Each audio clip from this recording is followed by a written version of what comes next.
Alors, ces campagnes d'information datent du début des années 90 et remontent à une époque où les États européens notamment ont réalisé que même si on mettait le paquet, entre guillemets, pour contrôler l'immigration, il y avait toujours des gens qui, d'une certaine manière, cherchaient à déjouer les contrôles, si bien qu'effectivement d'autres messages ont été mis en place concernant la dureté des réalités migratoires, la difficulté de réussir sa vie en Europe, les dangers qu'il y a dans le cadre de l'immigration irrégulière.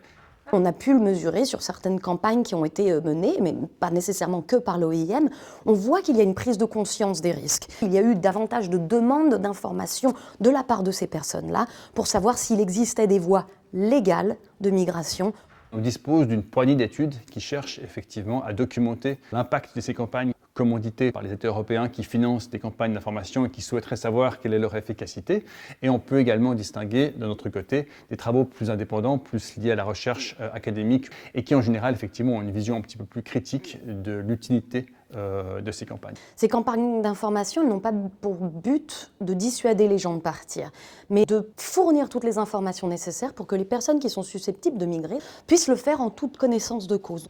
Oui, les campagnes d'information peuvent réussir à diffuser de l'information, mais il n'est pas certain que cette information soit véritablement nouvelle par rapport au public visé.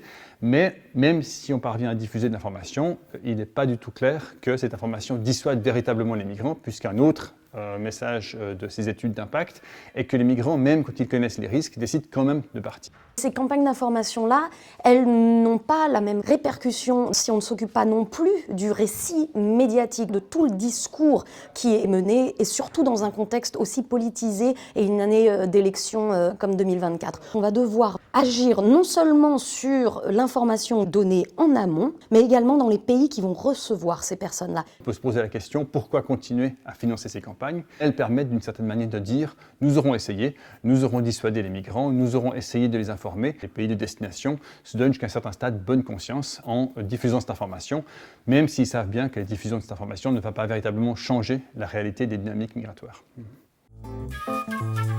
Sciences Po.